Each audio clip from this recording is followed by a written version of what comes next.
आपने सुना होगा कि पत्थर हमेशा पानी में डूब जाता है, लेकिन क्या हो अगर कुछ पत्थर कभी डूबते ही ना हो? हाँ, आपने सही सुना। भारत के एक जगह पर ऐसे पत्थर मिलते हैं जो पानी में डालते ही तैरने लगते हैं। पर ये कैसे पॉसिबल है? क्या ये साइंस का एक चमत्कार है या फिर रामायण की कहानी से जुड़ा कोई गहरा रहस्य?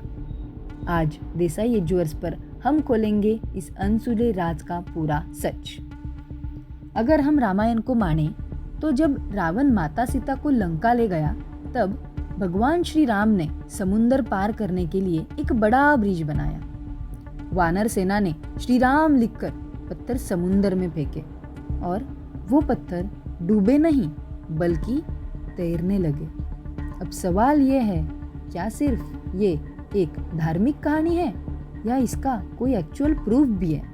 क्योंकि आज भी रामेश्वरम के पास ऐसे पत्थर मिलते हैं जो पानी में डूबते नहीं। क्या ये बस एक कोइंसिडेंस है या फिर इतिहास का एक छुपा हुआ सच? अब थोड़ा साइंस की तरफ चलते हैं। साइंटिस्ट का कहना है कि ये प्यूमिस स्टोन्स होते हैं।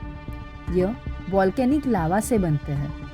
इनमें छोटी छोटी हवा के पॉकेट्स होते हैं जो इन्हें हल्का बना देती है। इसी वजह से यह पानी में तैरते हैं। सुनने में लॉजिकली सही लगता है, पर एक सबसे बड़ा सवाल यह उठता है कि रामेश्वरम में कभी कोई ज्वालामुखी तो थी ही नहीं। तो फिर ये पत्थर वहाँ आए कहाँ से?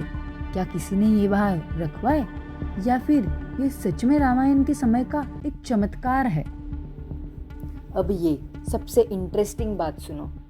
नासा के सैटेलाइट इमेजेस ने इंडिया और श्रीलंका के बीच एक अनयूजुअल स्ट्रक्चर दिखा जो एक एंशिएंट ब्रिज जैसा लगता है।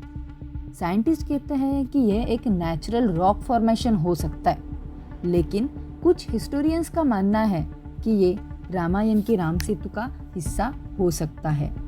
अब सवाल ये है कि क्या ये सिर्फ एक कोइंसिडेंस है या फिर एक प्रूफ है जो हमें इतने सालों से दिख नहीं रहा? इस मिस्ट्री पर दो अलग अलग व्यूज हैं। एक साइंस जो कहता है कि ये एक नेचुरल फिनोमेनन है और एक आस्था जो मानती है कि ये रामायण से जुड़ा एक असली सबूत है। अब फैसला आपका, आप किस पर बिलीव करते हो? कमेंट करके बताओ, आपका विश्वास साइंस पर है या आस्था पर?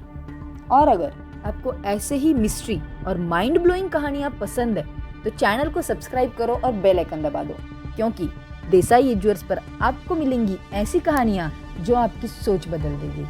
तो मिलते हैं नेक्स्ट मिस्ट्री के साथ। क्या आप तैयार हो? Thank you.